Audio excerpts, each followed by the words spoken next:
네, 안녕하세요.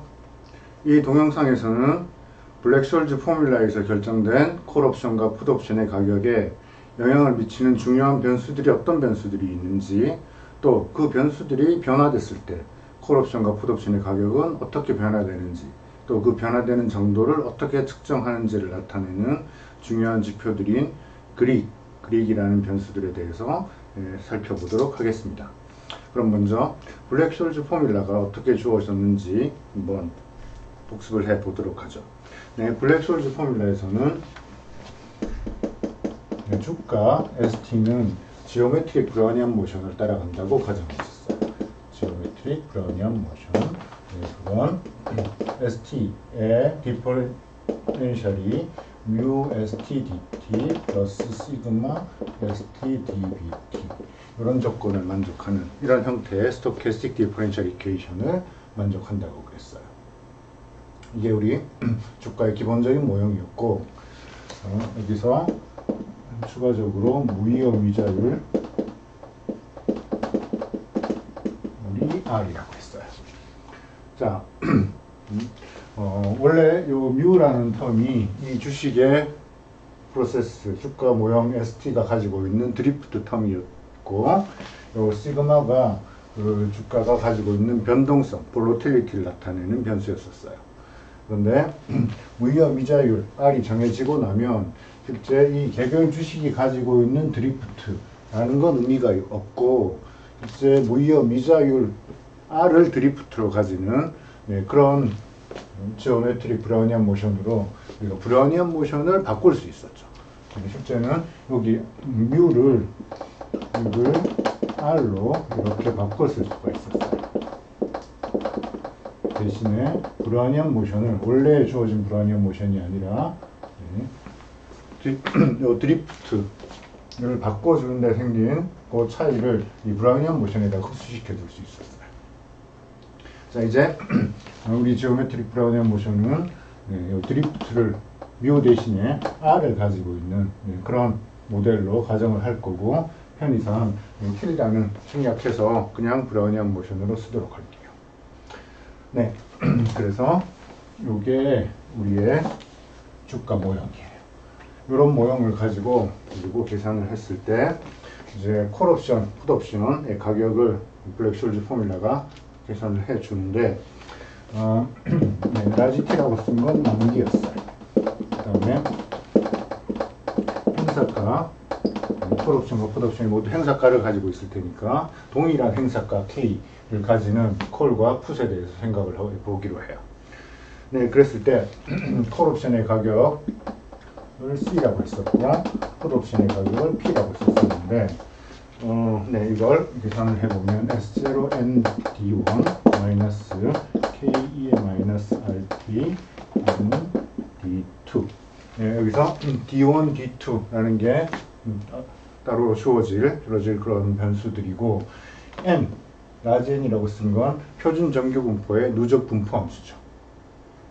그죠? 또, 이 풋옵션의 가격은 이 콜옵션의 가격을 계산하고 나면 풋콜 페리티를 이용해서 풋옵션의 가격을 계산할 수가 있었어요. 마이너스 S0 N 마이너스 D1 다가 플러스 K E의 마이너스 RT 그리고 N 마이너스 D2 이렇게 주면 되는 거였어요. 자, 여기서 나머지 변수들 D1, D2 또 그 전에 이 N 네, N이라는 건 표준 정규 분포, 평균이 0이고 분산이 1인 그런 표준 노멀 디스트리뷰션 정규 분포 변수의 누적 분포 함수였어요. CDF였어요. 그래서 루트 2파이에 2의 마이너스 2분의 t의 제곱, t 대신에 다른 변수 x를 쓰도록 할게요. x의 제곱. 네, 이렇게 생긴 게 표준 정규 분포, 평균이 0이고 분산이 1인 표준 정규 분포의 PDF였어요. 이 PDF를 마이너스 먼데에서부터 이 값, z 값까지 dx 적분을 해줘. 그래서 표준 정규 분포, 평균이 0인 표준 정규 분포에 z가 있으면 z 아래쪽 부분의 넓이를 계산해주는 그런 함수를 nz라고 줄여서 쓴 거였고, 그렇죠? 자, 그 안에 D1, D2라는 파라미터를 넣어야겠어요. 그때 D1, D2가 아까 어떻게 주어지는 거였었냐면 로그 S0 나누기 K 플러스 R 플러스 2분의 시그마 제곱의 라지 T. 네. 그다음 분모는 시그마 루트 T 이렇게 생긴 거였어요. 반대로 D2는 이거랑 똑같은데 로그 S0 나누기 K 플러스 R 대신 여기 부호가 하나가 차이가 났어요. 마이너스 2분의 시그마 제곱의 T 나누기 시그마 루트 T. 그래서 이 차이를 보면 부호가 플러스였던 게 마이너스로 바뀌었어요. 그 얘기는 여기서 D1 빼기 D2 얘네들을 빼보면 이 부호가 차이 나는 게 말고 나머지 다른 부분은 도로 다 지워져 버리고 이 부호 차이 때문에 뭐가 되죠? 시그마 루트 T 분모가 이런 거고 분자가 2분의 1에다가 마이너스 2분의 1을 뺐어요. 그러니까 시그마 제곱의 T가 돼요. 또는 시그마 루트 T가 돼요. 그렇죠? 그래서 D1 대신에 D2 D2 더하기 시그마 루트 T. 반대로 D2는 D1 빼기 시그마 루트 T. 로 이런 관계에 있었어요. 자, 이게 이 전체가 블랙숄즈 포뮬라라는 거였어요. 자, 이걸 다시 쓴 이유가 요걸 약간 변형해서 제가 다시 써보려고 그래요. 자, 무슨 뜻이냐면 이 주가 모형 이 블랙숄즈 여기 지금 기술된 블랙숄즈 포뮬라는 시간이 현재 그리고 만기가 있는데 만기를 라지 t라고 그랬고 현재 시간을 0이라고 두고 계산을 하고 있어요. 그렇죠? 그런데 실제 이렇게 시간이 0일 때 최초 이 옵션이 발행되는 시점의 시간을 0이라고 하면 그 시점에 콜 옵션과 풋 옵션의 가격은 이렇게 계산하면 되지만 그 시점의 주식 가격 그리고 그 시점에 계산된 이자율 변동성 이런 것들을 가지고 계산하면 되지만 이제 옵션이 시중에 거래되기 시작하면 만기 날짜는 고정돼 있지만 하루하루 시간이 지나가는 데 따라서 주식 가격도 변화를 할 거고 그죠? ST라는 이런 프로세스를 따라서 주식 가격도 변화가 될 거고 그때 콜 옵션, 풋 옵션의 가격도 따라서 변동이 될 거예요. 네, 그래서 요 모형을 시간이 현재와 만기를 라지 t라고 두고 현재를 과거 0일 때부터 시작해서 시간이 t만큼 이만큼 흘러갔다고 생각을 해보죠. 그렇죠? 그래서 현재 시점, 요 t라는 시점을 기준으로 이 공식을 다시 써보면 그럼 어떻게 될까요? 행사가 같은 건 변하지 않아요. 처음에 주식 옵션이 발행될 때 이미 고정되어 있는 그런 숫자예요. 그렇죠? 그런데 만기 역시 고정되어 있는 그런 숫자예요. 그런데 시간이 지나면서 현재가 계속 바뀌어 나갈 때 그때 그냥 이자율도 변화될 수도 있고 변동성 같은 것들도 변화될 수가 있고 그죠? 자, 어쨌든 그랬을 때 이 공식이 어떻게 변형돼야 되느냐 그죠? 자, 여기가 이제 콜 그리고 풋의 가격을 쓰고 싶은데 콜의 가격이 이제 t에 따라서 달라지고 있어요. 그죠? 그래서 이 시점, 시간이 0이 아니라 t 시점에 이 공식을 그냥 그대로 다시 써보면 현재 시점이 0이 아니라 t라고요. 그러면 여기를 st라고 써야 되겠죠? 그죠? 거기다가 nd1 빼기 k2의 마이너스. 자, 여기 r은 이자율이었는데 라지 t라는 게 갖는 의미가 단순히 만기 정해진 날짜 6월 말, 12월 말 그런 날짜가 중요한 게 아니라 실제 우리가 요 시간을 가지고 디스카운트를 하죠. 그 이야기는 t 시점에 있었던 어떤 가격을 요 0이라는 시점까지 디스카운트를 해서 가격을 이렇게 변형을 해준 거예요. 그러니까 이 t는 만기에 정해진 날짜 개념보다는 타임 타임 개념보다는 시간 간격, 타임 스팬의 개념을 가지고 있죠. 그죠? 그 여기는 0부터 만기까지, 현재부터 만기까지의 시간 간격을 의미하고 있어요. 그걸 우리 현재 시간을 스몰 t라고 쓴다면 여기를 이자율 r에 라지 t 마이너스 스몰 t. 그래서 여기 등장하는 변수 라지 t 대신에 사실은 라지 t 마이너스 스몰 t라는 변수를 써야 된다는 거죠. 이 라지 t 마이너스 스몰 t를 흔히 우리가 잔존 만기라고 부르는, 만기까지 남은 기간 이런 뜻이에요. 거기다가 n d2 이렇게 쓰면 되죠. 네, 풋옵션의 가격은 마찬가지. 마이너스 st n 마이너스 d1 플러스 k e 마이너스 r 라지 t 마이너스 스몰 t에 n 마이너스 d2 이렇게 쓰면 돼요. 자, 누적 분포함수, 표준 정규 분포의 누적 분포함수는 뭐 손댈 게 없고 그냥 주어진 함수니까. 근데 문제는 d1, d2도 현재 시점을 제로라고 안 쓰고 스몰 t라고 쓰면 d1, d2도 달라지는 부분이 있죠. 어떻게 되나요? d1은 로그 여기가 s0 대신에 이제 st 현 시점의 주가 나누기 행사가 k, 행사가는 고정된 상수예요. 플러스 r 플러스 2분의 시그마 제곱. 그런데 그 다음에 곱해져 있는 t, 이 t가 이제 잔존 만기의 의미를 가지는 라지 t 마이너스 스몰 t로 바뀌어야 된다는 거죠. 뿐만 아니라 분모에 있는 루트 안에 들어있는 t, 이것도 잔존 만기 라지 t 마이너스 스몰 t로 바뀔 거예요. 네, d2도 마찬가지 로그 st 나누기 k 플러스 r, 그리고 이 자리는 부가 마이너스 2분의 시그마 제곱에 라지 t 마이너스 스몰 t, 그리고 나누기 시그마 그다음에 있는 값이 잔존 만기로 바뀌어요.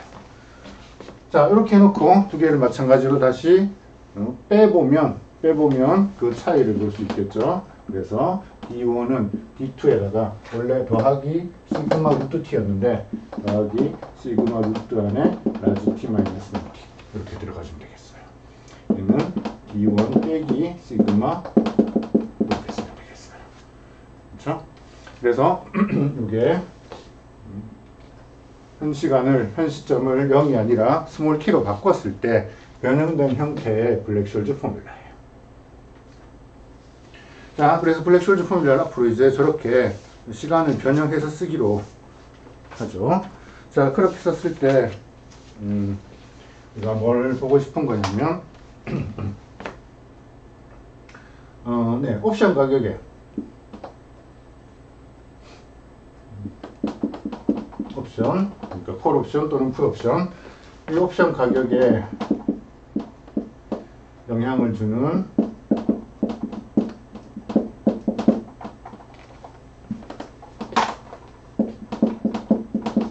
변수들은 어떤 것들이 있는지 살펴보도록 하죠.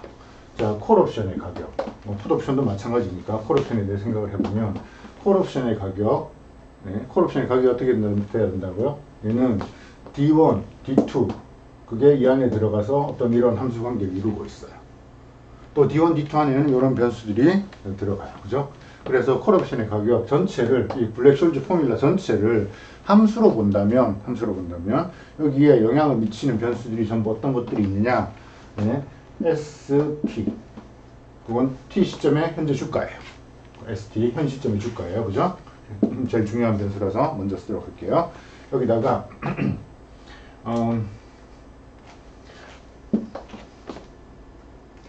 행사가 K 그리고 만기 라지 T 이런 변수들로 옵션의 가격에 영향을 미치는, 가격을 결정하는 데 영향을 미치는 중요한 변수들이긴 하지만 한 가지 차이가, 얘네들은 옵션이 한번 발행되고 나면 변하지 않는 변수예요.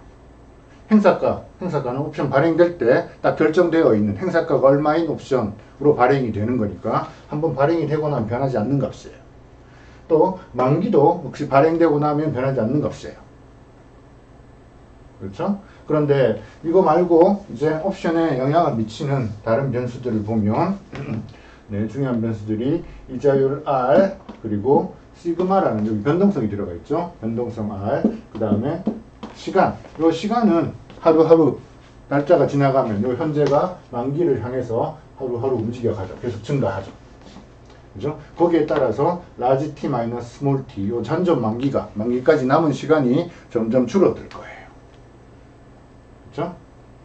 네, 그래서 요 고정된 두 개의 상수를 제외하면 네, 콜 옵션, 풋 옵션, 기초적인 바닐라 옵션에 가격에 영향을 미치는 건 요 네 개의 변수예요. 네 개의 변수. 네, 그 중에서 네, 가령 R은 이자율이니까 보통 상당 기간 변화 없이 진행되는 그런 경우들이 많아요. 변화 없이 진행되는 경우들이 많아요. 그렇지만 이자율 자체도 변화하죠.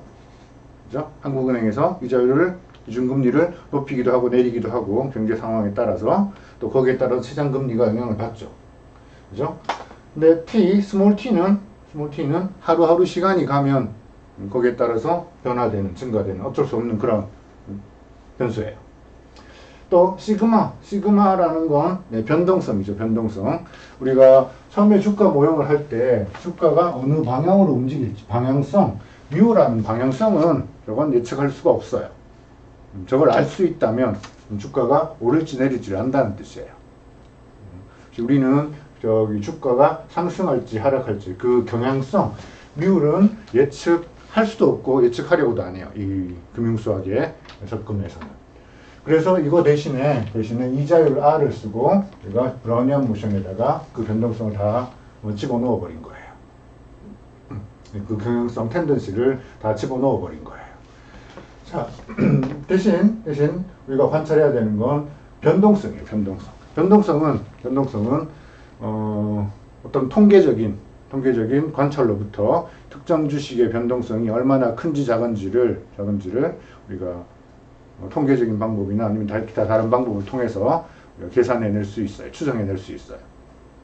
가령 큰 회사, 흔히 대형주라고 부르는 큰 회사들의 주식은 가격 변동이 그렇게 심하지 않죠. 반면 자본금이 작은 회사들의 주식은 약간의 호재에도 가격이 많이 오르거나 급등하기도 하고 급락하기도 하는 등 변동성이 심해요. 그죠? 그런데 개별 주식, 특정 주식, 한 주식의 변동성도 시장 상황에 따라서는 변동성 자체가 커지기도 하고 작아지기도 한다는 뜻이에요. 변동성도 상수가 아니에요. 요 두 개는 상수인데 나머지 다른 변수들은 상수가 아니에요. 자, 그랬을 때 우리가 그리스 문자들 줄여서 그릭이라고 부르는 게 뭐냐면 이 옵션 가격에 영향을 주는 변수들이 이런 것들이 있는데 그 중에서 변화가 제일 심하고 우리가 예측하기 어려운 게 주식 가격이죠. 주식 가격은 하루하루 주가가 올랐다 내렸다 또는 하루 안에서도 ST는 올라갔다 내려갔다 할 거예요. 거기에 따라서 콜 옵션, 풋 옵션의 가격도 움직이죠. 그렇죠? 자, 그래서 우리가 그릭이라고 부르는 건 여기 옵션 가격에 영향을 미치는 이 변수들, 각 변수들이 값이 고정되어 있는 게 아니고 K와 T는 고정되어 있는 거지만 이 변수들은 변화할 수 있다고요. 이 변수들이 변화를 할 때 그 변화에 따라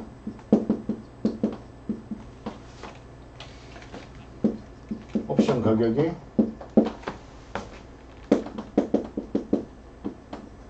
미치는 영향, 그 영향을 나타내는 지표들이에요. 여러 개가 있어요. 종류가 굉장히 많은데 그 중에 우리가 대표적인 거 5개 정도를 살펴보도록 해요.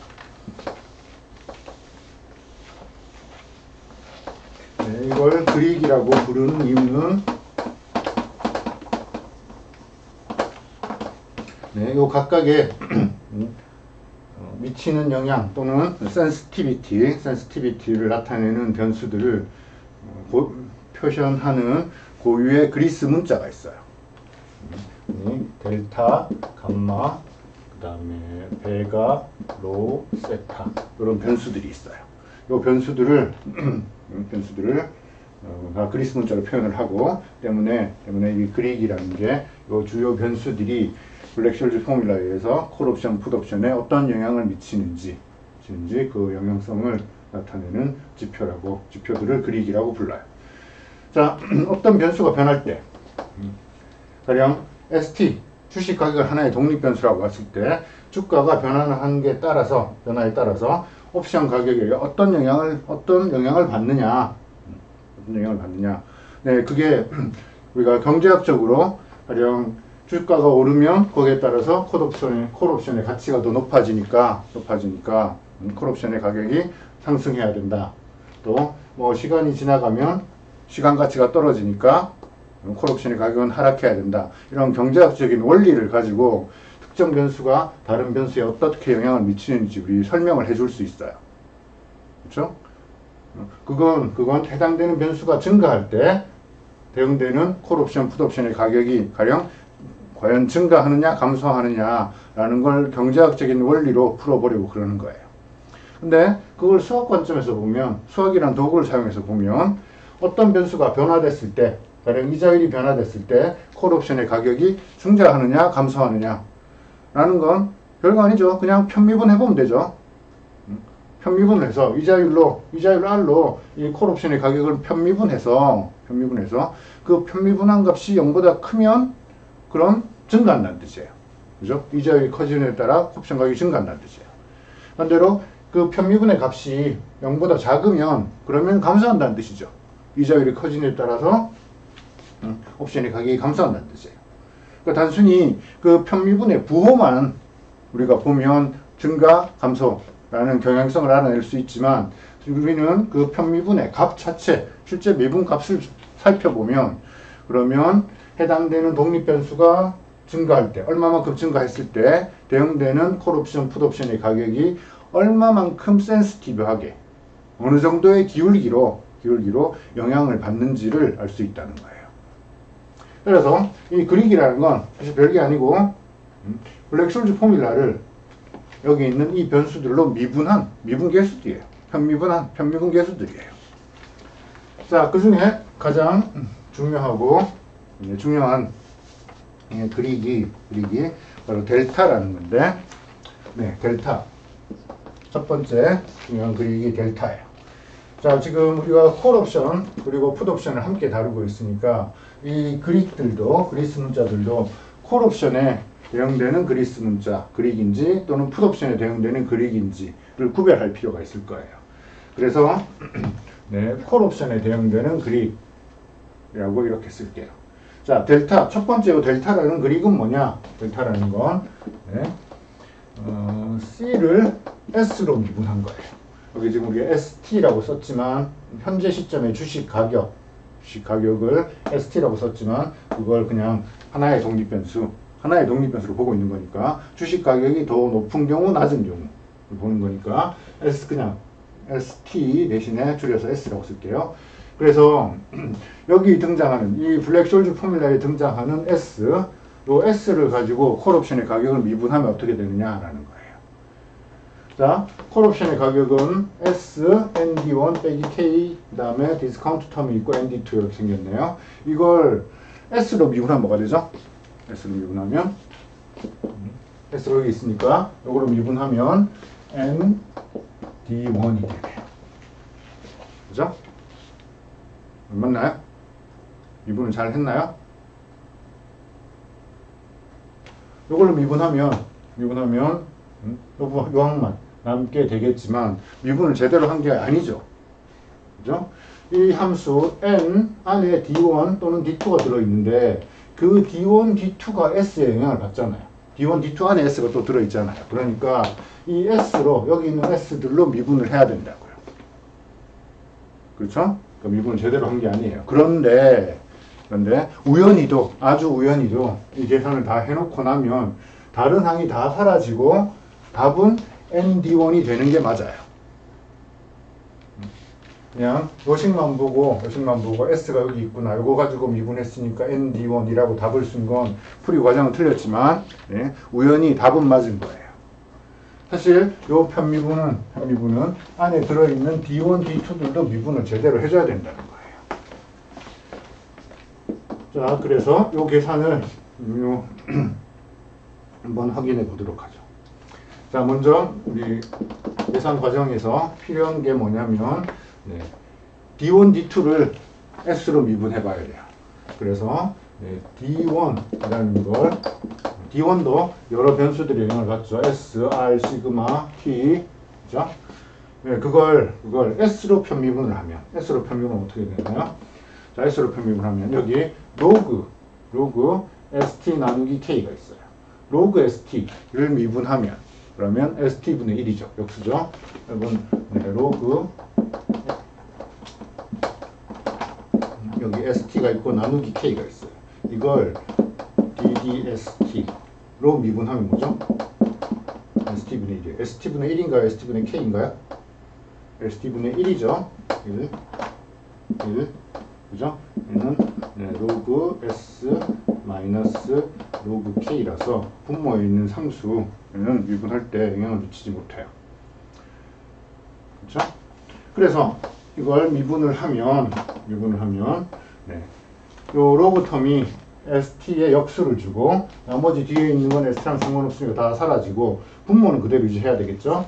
그래서 시그마 ST 그다음에 루트 잔존관계 이렇게 써줘야 되겠어요. 그렇죠?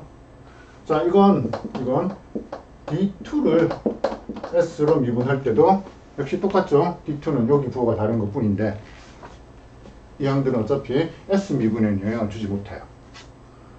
그래서 D1, D2를 S로 편미분해야 될 때는 이런 항으로 바꿔 써주면 되겠어요.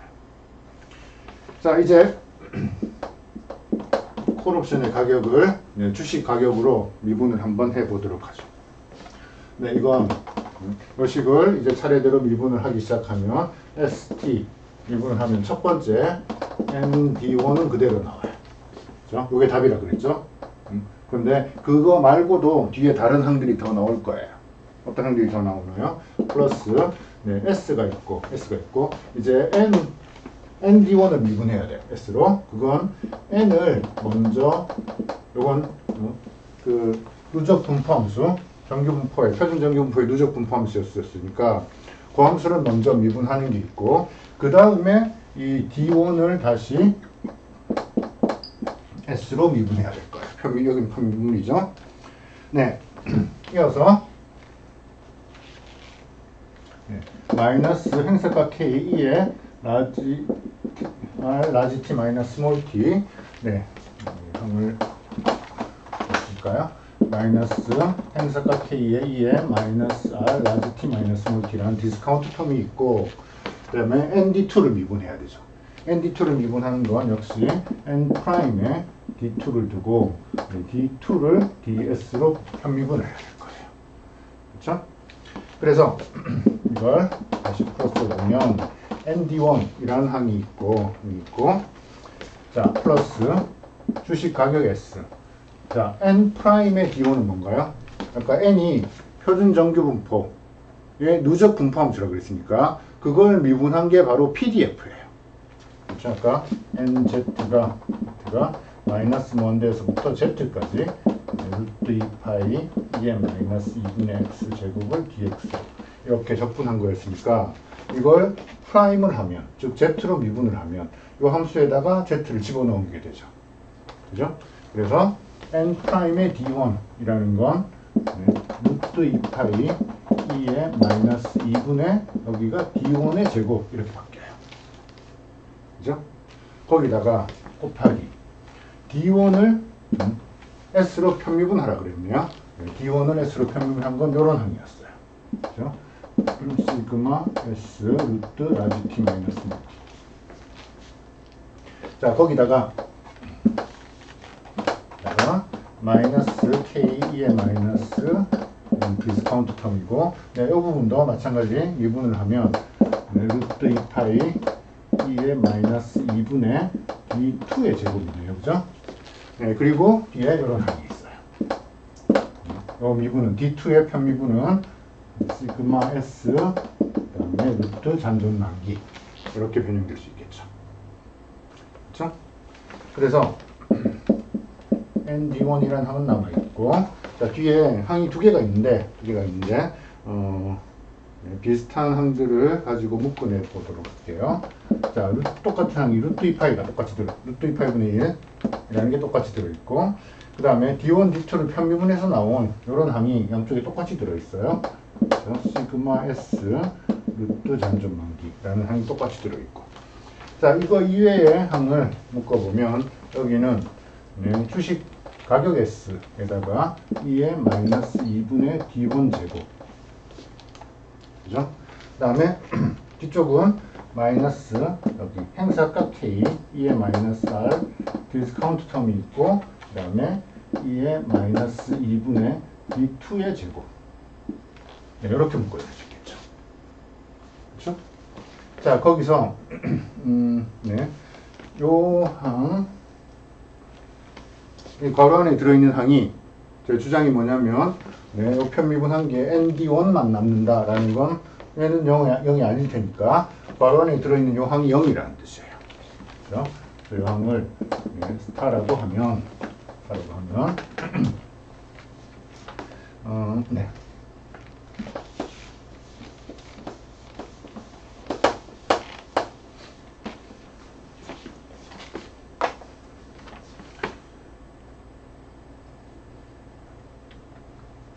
자, 여기 우리 뭘 알고 있냐면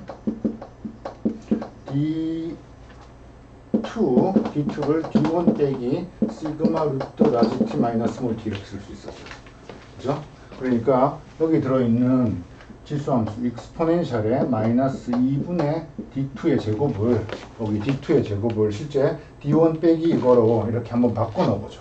그럼 이걸 제곱을 하니까 완전 제곱으로 정리를 해보면 2에 마이너스 원래 2분의 1이 있었는데 거기에 요거의 제곱이에요. 제곱을 먼저 D1의 제곱이라는 항으로 묶어내고, 네, 그 다음에 요거 완전 제곱할 때 생기는 크로스텀이 있죠. 크로스텀 그 두 배의 D1 시그마 루트 잔존만기라고 되어 있던 게 이때 분모에 있는 마이너스 2분의 1이랑 만나서 또 지수항으로 어떤 게 생기냐면, 네, D1 시그마의 이만큼 이런 항이 하나 더 생길 거예요. 네, 거기다가 마지막 요걸 제곱한 항이 생기겠죠. 이건 2의 마이너스 원래 분모에 2분의 1이 있었으니까 2분의 네, 시그마 제곱하고 라지 T 마이너스 1. 네, 이런 항으로 이렇게 바꿔 써줄 수 있겠어요. 네, 그래서 이제 이 스타라는 걸 다시 계산을 해보면, 요식을 다시 계산을 해보면 여기서 2의 마이너스 2분의 D1 제곱을 묶어내고 싶어요. 여기 2의 마이너스 2분의 D1 제곱이라는 항이 있어요. 그죠? 그걸 여기 2의 마이너스 2분의 D2 제곱이 있었는데 그 D2 제곱을 이렇게 세 종류의 항으로 분리할 수 있었잖아요. 그 중에 첫 번째 있었던 요 지수함수가 요거랑 동일한 형태예요.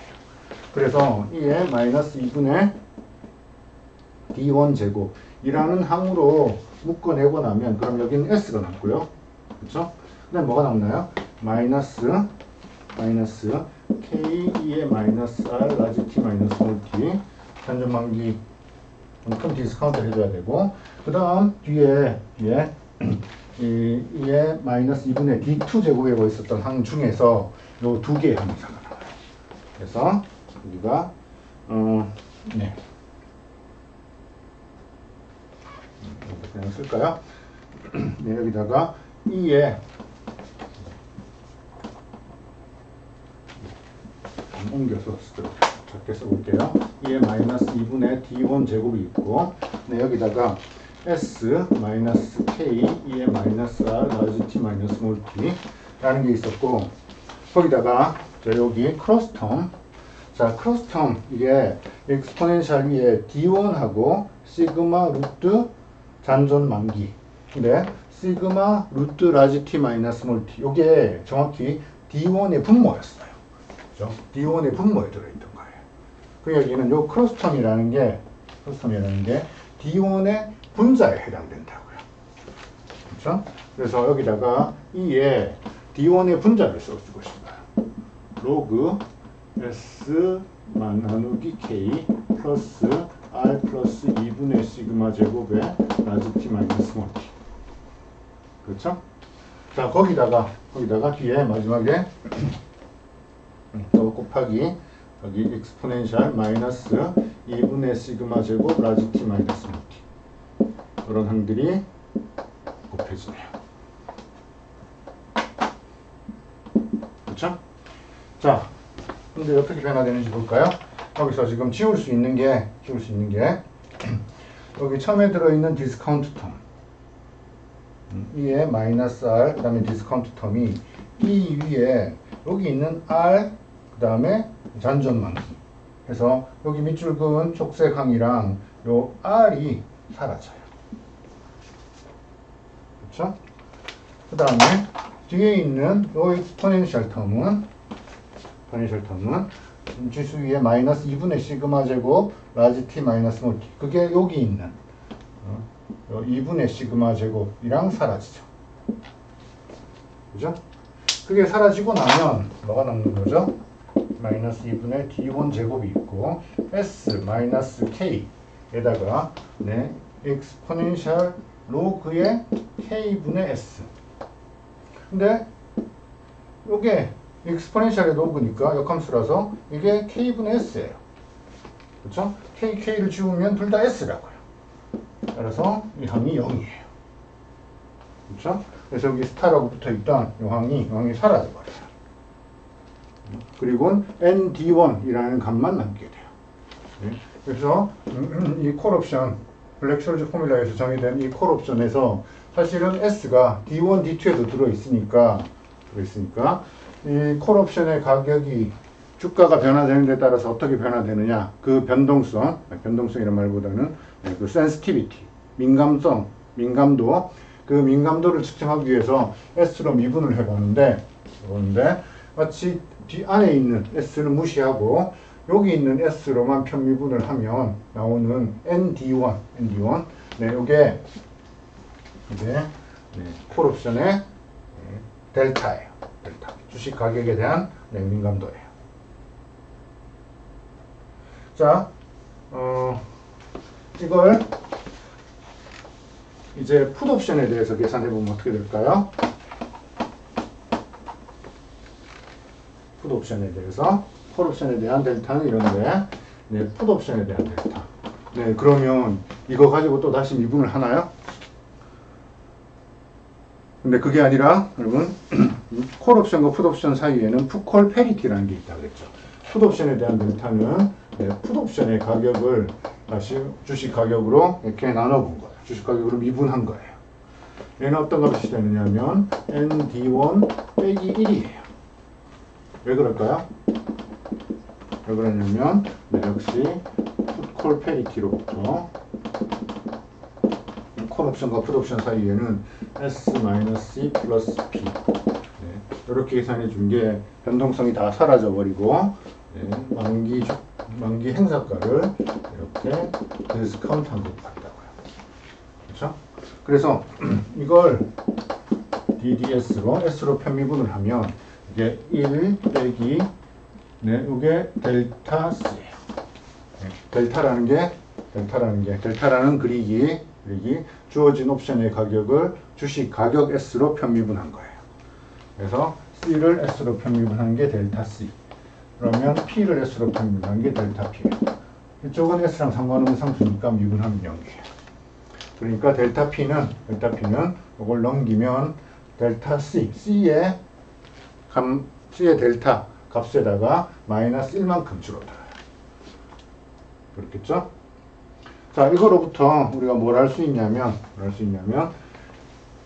ND1은 0보다 커요. 그죠? D1이 어떤 값이든지 간에 사실은 0부터 1 사이 값인 걸 알 수 있죠?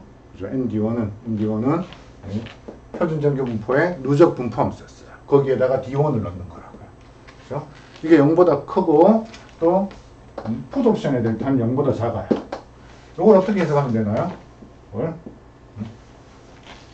주식 가격이 비싸지면 그러면 콜옵션은 가격이 증가한다는 뜻이에요.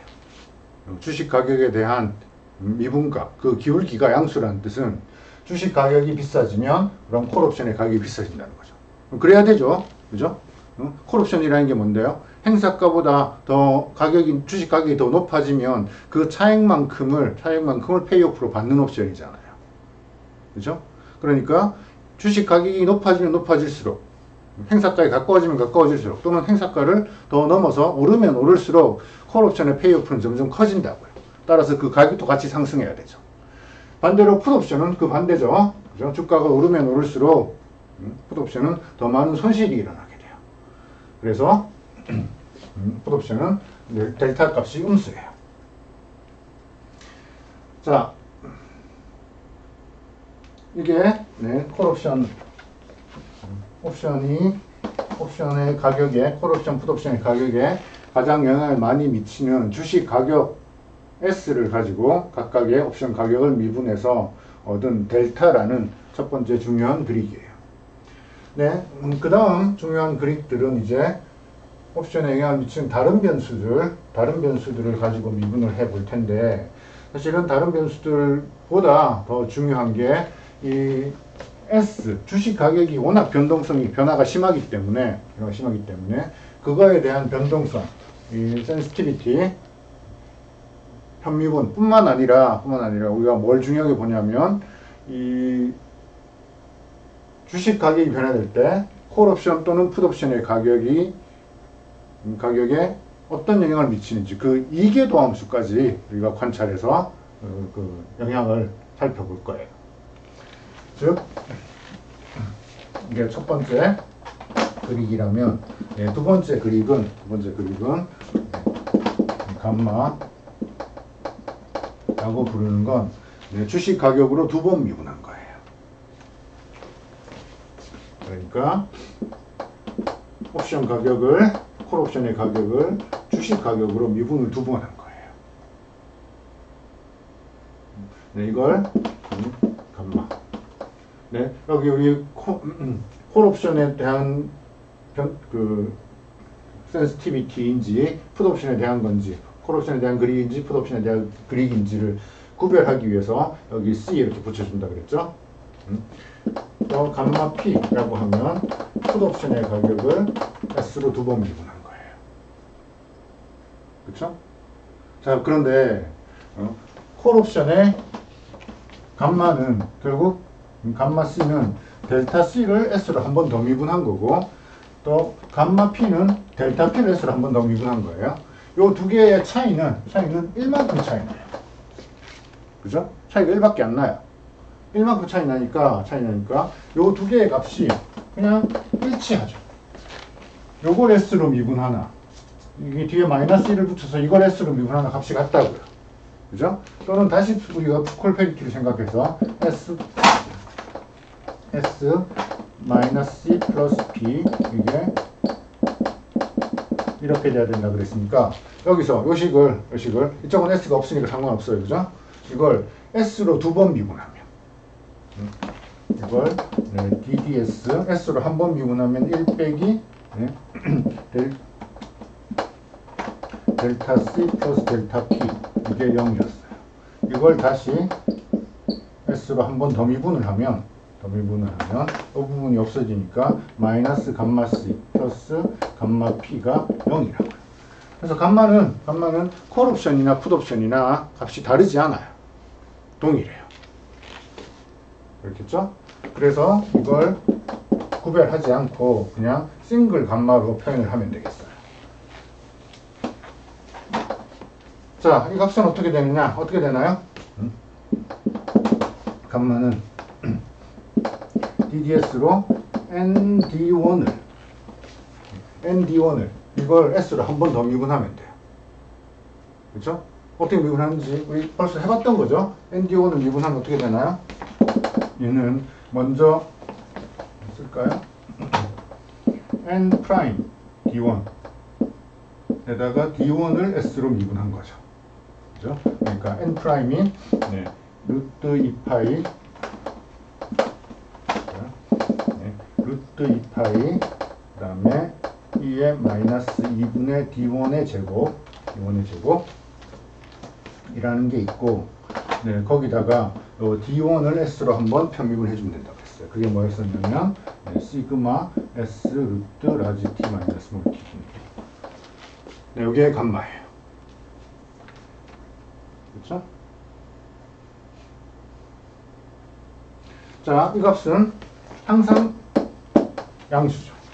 그죠? 여기 지금 음수항이 하나도 없죠. 전부 양수예요. 네, 그 이야기는 이 콜옵션, 풋옵션의 가격을 주식 가격으로 두 번 미분하면 항상 0보다 크다. 즉, 저 옵션의 가격들이 모두 주식 가격의 함수로 봤을 때 아래로 볼록이라는 뜻이에요. 그렇죠? 이계도 함수가 0보다 크다는 이야기가 아래로 볼록하다는 뜻이죠. 실제 우리가 그 옵션의 가격을 여기를 ST 그리고 여기를 C를 가지고 행사가 K에 대해서 그 콜 옵션의 가격을 그려보면 어떻게 움직였나요? 이게 네. 네, 실제 이게 지금 만기가 아니죠. 만기 S의 라지 T라고 하면 그 만기를 기준으로 이 콜 옵션의 가격을 그린 게 그게 페이오프 펑션이었어요. 만기 주가에 대해서. 그런데 기울기가 1인 요 직선을 따라서 만기가 되기 전 주식 가격이 이렇게 있었다면 콜 옵션의 가격은 여기서부터 네, 이렇게 움직여 나가는 네, 그런 함수였었어요. 반면에 풋 옵션의 가격을 보면 여기가 SP일 때 풋 옵션의 가격을 보면 행사가 K까지 네, 이 부분이 페이오프였었다면 풋 옵션의 가격은 요거 위쪽에서 이렇게 움직이는 이런 함수였었어요. 그렇죠? 그래서 요 만기가 되기 전에 계산한 페이오프, 만기 되기 전에 주가를 기준으로 계산한 페이오프라는 걸 흔히 우리 내재 가치라고 불렀고, 그 내재 가치보다 플러스 옵션의 가치가 얼마만큼 더 있느냐, 이 간격 차익을 시간 가치, 타임 밸류라고 불렀어요. 그래서 콜 옵션, 풋 옵션의 가격이 각각 이렇게 움직인다. 그래서 콜 옵션의 가격을 CT로 미분했을 때 그 미분 개수, 기울기, 요거의 기울기는 항상 0보다 커요. 양수예요. 또 풋 옵션의 가격을 S로 미분하면 기울기는 0보다 작아요. 그냥 음수예요. 그런데 두 개의 함수, 콜 옵션, 풋 옵션의 가격을 둘 다 ST에 대한 주식 가격에 대한 함수로 그려봤을 때 둘 다 아래로 볼록이죠. 그죠? 그 이계도 함수는 0보다 크다는 뜻이에요. 실제 우리가 좀 더 정밀하게 이 값을 계산을 해보면 이게 행사가 K, S가 행사가 K 근처에 왔을 때 그 값이 가장 커요. 요 감마 값이, 이계도 함수 값이. 거기서부터 멀어지면 점점 기울기가 평평해지죠. 또 여기서부터 주가가 굉장히 많이 오르면 콜옵션의 가격이 점점 요 페이오프 라인을 점근선으로 수렴하기 때문에 그 기울기가 1에 수렴해요. 기울기가 변화가 별로 없어진다는 뜻이에요. 그래서 기울기가 가장 많이 변하는 곳, 즉 감마 값이, 이계도 함수가 가장 큰 부분이 요 행사가 근처, 즉 앳더머니 근처에서 요 감마 값이 가장 커요. 네, 이게 두 번째로 우리가 살펴봐야 되는 중요한 그림이었어요. 자, 그 다음 우리가 세타로 표현하는 건 이건 세타 C, 세타 P 시간에 대한 미분이에요. 네, 시간은 하루하루 계속 지나가죠. 그러니까 시간 t는 증가하죠. 대신 잔존 만기, 라지 t 마이너스 스몰 t는 감소하죠. 그죠? 그래서 하루하루 시간이 흘러가면, 만기가 가까워지면 그런 콜 옵션과 풋 옵션이 어떤 영향을 받는지를 계산한 그 민감도가 세타라는 변수로 표현이 돼요. 세타 P를 T로 미분한 네, 이 식을 이제 t로 미분하는 거예요. 단 여기 st 아래에 들어있는 t 이건 그 독립변수로 보는 건 아니고 st는 그냥 주식 가격을 나타내는 하나의 독립변수고 여기 들어있는 t 그리고 d1, d2 안에 또 t가 들어있죠. t 그래서 이걸 나누면 분모를 나누면 뒤항이 루트 안에 잔존 만기가 들어있어요. 네, 그것들을 챙겨서 미분을 해봐야 돼요. 이제 미분하는 과정은 네, 생략하고 결과만 한번 써보도록 할게요. 이 결과가 마이너스 s 그다음에 n 프라임의 d1 시그마 나누기 2배의 루트 라지 t 마이너스 스몰 t 다가 마이너스 r 그다음에 k 2의 마이너스 r 라지 t 마이너스 스몰 t 그리고 n d2 이렇게 생겼어요. 반면에 풋 옵션의 세타는 마이너스 옆부분은 동일하고 n 프라임의 d1에다가 시그마 2배 루트 라지 t 마이너스 스몰 t 에다가 뒷부분이 여기가 플러스로 바뀌어요. r k 2의 마이너스 r 라지 t 마이너스 스몰 t 에다가 여기 n 그 안에가 마이너스 d2예요. 계산 직접 편미분을 하면 되니까 계산 과정을 생각하도록 할게요. 근데 그 결과들을 보면 네, 요 세타가 네, 여기 세타 C는 0보다 작은 게 분명하죠. 그죠? 0들이 전부 다 양수, 여기도 전부 다 양수들인데 배 마이너스가 있어요. 그죠? 사실은 이 풋 옵션의 세타도 두 항의 크기를 비교해 보면 앞에 항이 더 절대값이 커서 이 값이 음수예요. 네, 그 이야기는 공이 값이 서로 같진 않아요. 같진 않지만 콜옵션과 풋옵션 둘 다 세타 값이 음수예요. 네, 그 이야기는 시간이 하루하루 지나가면 또는 만기에 점점 가까워져서 잔존 만기가 짧아지면 콜옵션, 풋옵션 둘 다 가격이 하락한다는 거예요. 그렇죠? 그 이야기는 아까 우리 옵션의 가치를 내재 가치와 시간 가치로 이렇게 분리해서 봤을 때 남은 시간, 잔존 만기가 짧아지면 시간 t가 증가해서 현재 시간 t가 증가해서 잔존 만기가 짧아지면 그만큼 시간 가치가 줄어든다는 뜻이에요. 그래서 세타라는 센시티비티는 음수 값을 가진다.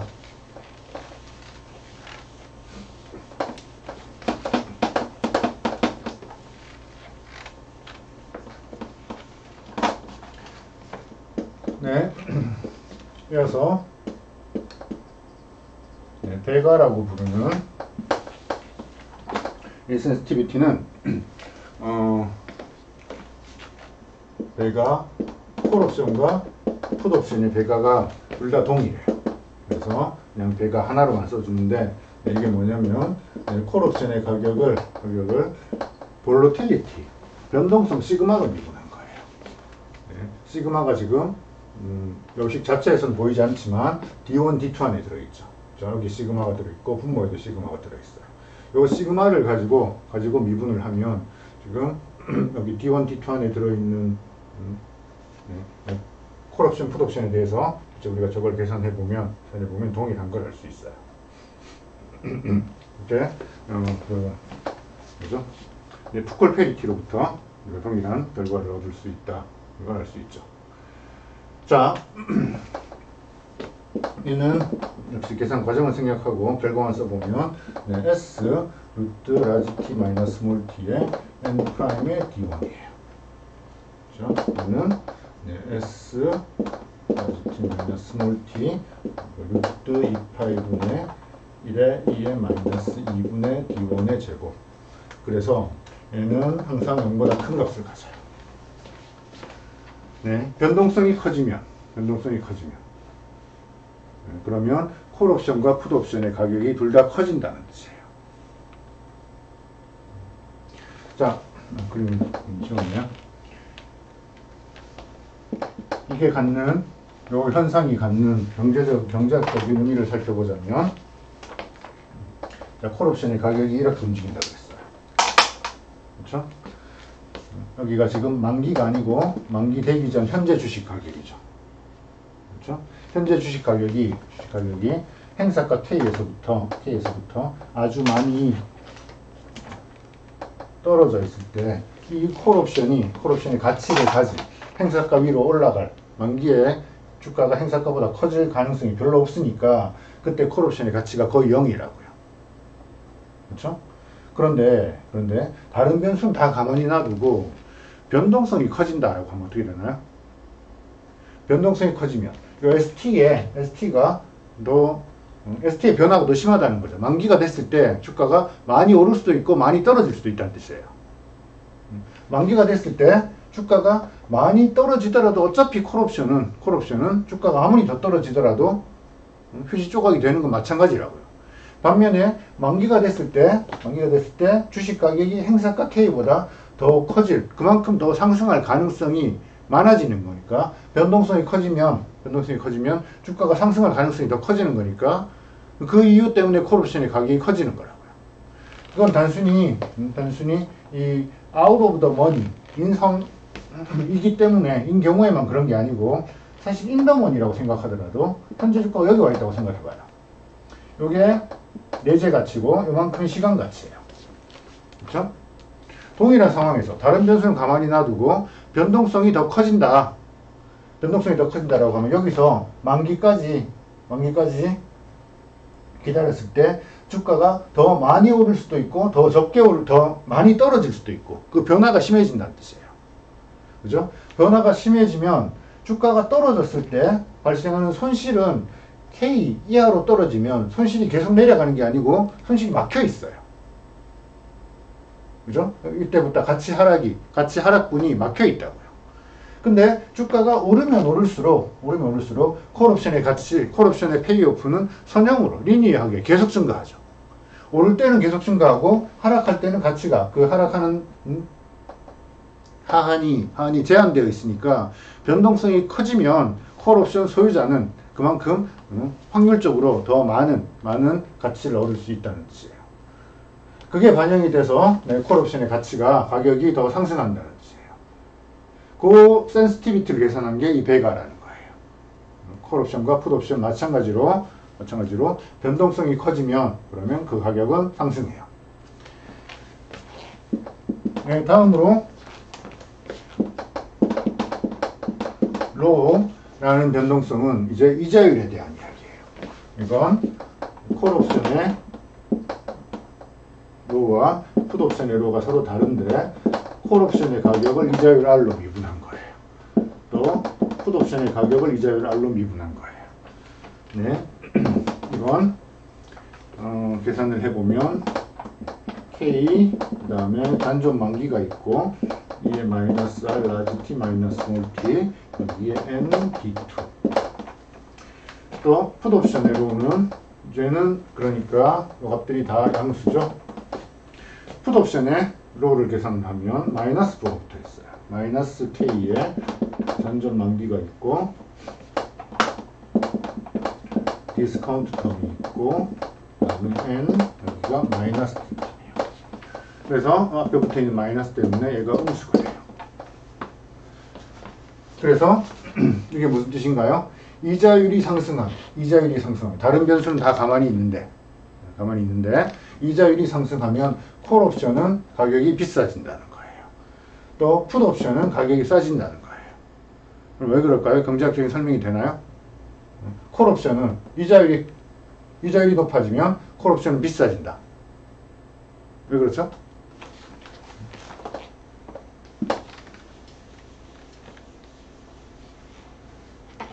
우리가 이 콜옵션, 풋옵션, 옵션의 가격을 계산할 때 복제 포트폴리오를 만들었어요. 복제 포트폴리오.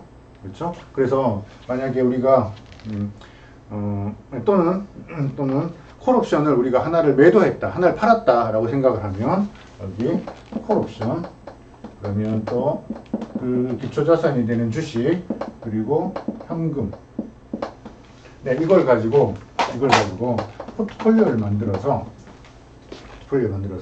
만기에 이 포트폴리오의 가치가 변화가 없는 주식 가격이 어떻게 변화되더라도 이 포트폴리오가 리스크가 없는 그런 포트폴리오를 만들 수 있었어요.